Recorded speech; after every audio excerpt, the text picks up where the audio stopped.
औज़ु बिल्लाहि मिनश शैतानिर रजीम बिस्मिल्लाहिर्रहमानिर रहीम अस्सलामु अलैकुम वरहमतुल्लाहि वबरकातुहू। आज मैं आप लोगों से सूरह फील का खुलासा और इसमें जिस वाक़ये की तरफ इशारा है वो वाक़या शेयर करूंगी। सूरह फील कुरान पाक की सूरत नंबर 105 है और इसकी टोटल 5 आयत हैं। इसका नाम इसकी पहली आयत में से लिया गया है और लफ्ज़ फील का मतलब होता है हाथी यानी एलिफेंट। इस सूरत का मरकजी ख्याल है कि अब्रहा के लश्कर की हलाकत का जिक्र करके मुसलमानों को तसल्ली दी गई है और ये हकीकत वाज़े की गई है कि तमाम इख्तियार और ताकत सिर्फ अल्लाह के पास है। वो जिसे चाहे जब चाहे हलाक कर सकता है। जैसे अल्लाह ताला ने अब्रहा के इतने बड़े लश्कर को छोटे छोटे परिंदों के जरिए हलाक कर दिया।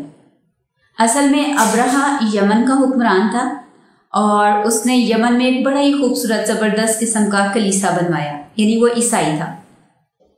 तो अब उसने ये ऐलान करवाया कि अब इस साल जो है कोई बंदा मक्का ना जाए हज के लिए, वो इधर ही मेरे कलीसे में हज करें और इसको अल्लाह का घर समझें।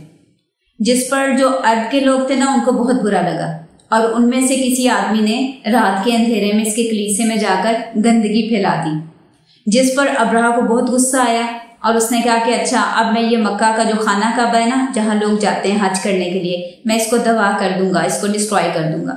और उसके लिए उसने एक बहुत बड़ा लश्कर तैयार किया, अपना हाथी, घोड़े और बहुत सारे अपने फौजी जो थे उसमें शामिल किए और उनको लेकर मक्का की तरफ रवाना हुआ।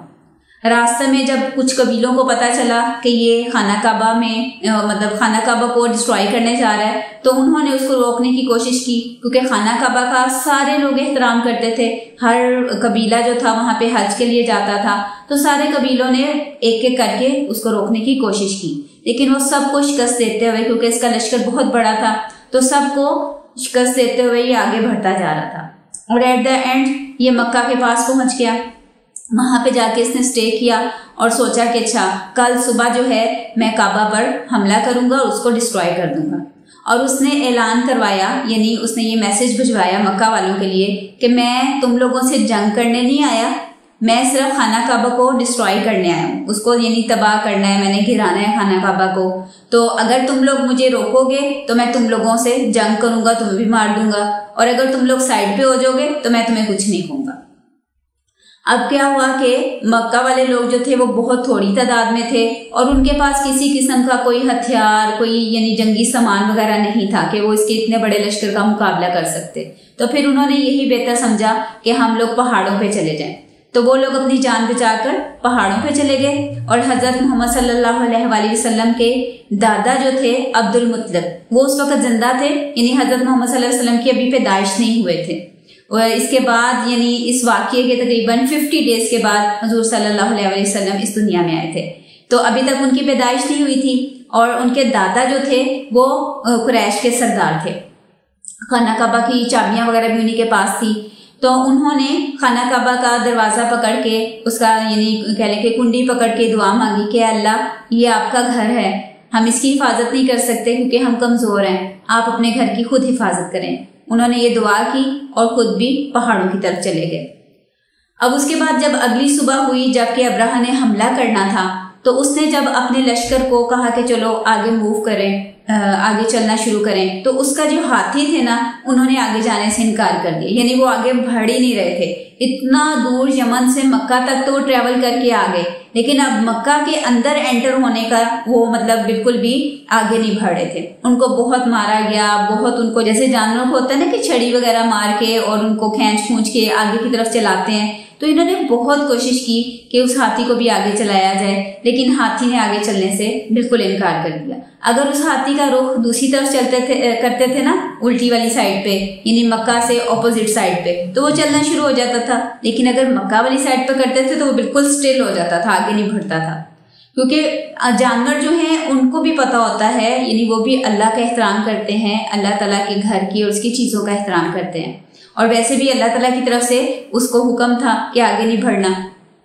तो इन्होंने बहुत कोशिश की। इसी दौरान ये कोशिश कर रहे थे कि समंदर वाली साइड पे, उस साइड से बहुत ज़्यादा परिंदे जो थे उनका एक बहुत बड़ा झुंड, यानी पूरा आसमान उससे कवर हो गया।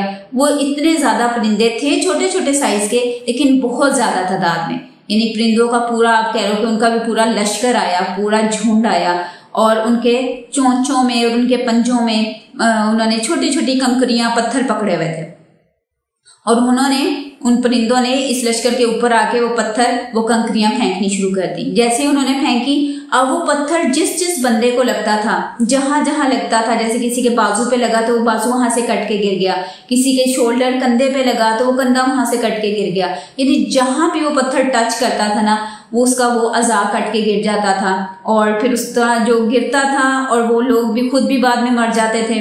तो वो ऐसे हो जाते थे जैसे भूसा होता है, यानी भुरभुरे से हो गए। अदरवाइज तो हमारा ये बॉडी जो है, हमारा गोश्त, हड्डियां वगैरह, ये मतलब डिफरेंट इनका टेक्सचर होता है ना, मरने के बाद भी इसी तरह रहता है। लेकिन वो लोग जब मरे हैं, वो लश्कर वाले जिनको के वो पत्थर लगे थे अल्लाह ताला की तरफ से भेजे हुए, यानी वो एक किस्म का अल्लाह ताला की तरफ से अजाब था कि जो इन्होंने हरकत की, जो इन्होंने प्लान सोचा कि हम खाना काबा को डिस्ट्रॉय करेंगे, तबाह कर देंगे, तो उसके रिजल्ट में या उसके नतीजे के तौर पर अल्लाह ताला ने उन पर अजाब भेजा, और उनका जिस्म ऐसे हो जाता था जैसे खाया हुआ भूसा।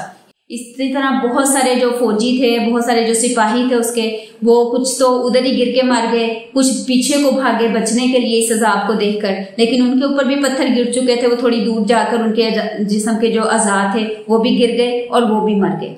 इसी तरह अब्रहा को ये लोग उठा के, यानी कुछ लोग जो बच गए थे वो उठा के वापस यमन तक लेके आए, लेकिन अब्रहा का भी जिस्म के सारे अज़ा जो थे वो गल सड़ के गिर गए थे, और इसका पूरा जिस्म जो था वो बह गया।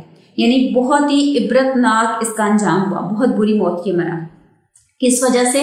क्योंकि इसने गलत इरादा किया था अल्लाह के घर को तबाह करने का, तो अल्लाह ताला ने खुद उसका जो है बदला इससे ले लिया, और पूरी की पूरी फौज जो थी उसको तबाह बर्बाद कर दिया। अब इसमें हमें एक ये सबक मिलता है कि तमाम ताकत और इख्तियार अल्लाह के पास है, कि अल्लाह ताला जब चाहे छोटे छोटे परिंदों के जरिए इतने बड़े लश्कर को तबाह कर सकता है। और दूसरा, इसमें हमें मुसलमानों के लिए तसल्ली मिलती है कि चाहे जो भी हालात हों, अल्लाह पे भरोसा रखना चाहिए, अल्लाह पर पूरा यकीन रखना चाहिए, अल्लाह ताला जरूर हमारी मदद करते हैं। अल्लाह ताला ने कुरान पाक में ये वाकया बयान करके क़यामत तक आने वाले लोगों के लिए एक किस्म की नसीहत, यानी मिसाल कायम कर दी कि जो कोई खाना काबा को बुरी नजर से देखेगा या बुरे इरादे से उसकी तरफ आएगा तो उसका अंजाम ऐसा होगा जैसा ये हाथी वालों का हुआ। और इस वाकये की वजह से कुरैश वालों की इज्जत और ज्यादा बढ़ गई, यानी इर्द गिर्द के जो कबीले, अरब के सारे लोग थे, उनको जब पता चला कि देखो अल्लाह ताला ने किस तरह अपने घर की हिफाजत फरमाई और कुरैश वालों की मदद की, यानी अल्लाह ताला ने इनकी जगह पे इनके दुश्मनों को हलाक कर दिया और पूरे लश्कर को नीस्तो नाबूद कर दिया। तो ये था इनका अंजाम, जो कि अल्लाह ताला की ना सिर्फ नाफरमानी बल्कि अल्लाह ताला के घर को तबाह करने की इन्होंने बात सोची। और इस सूरत में बेसिकली अल्लाह ताला की ताकत और अल्लाह के इख्तियार का इजहार है कि अल्लाह ताला हर चीज़ पर कादिर हैं, और अल्लाह ताला ने किस तरह अपने घर की हिफाजत फरमाई और मक्का वाले यानी कुरैश के लोगों की भी हिफाजत फरमाई। तो ये था हमारा सूरह फील का खुलासा। सुब्हानकल्लाहुम्मा व बिहम्दिका नशहदु अन ला इलाहा इल्ला अंता व नस्तगफिरुका व नतूबु इलैक।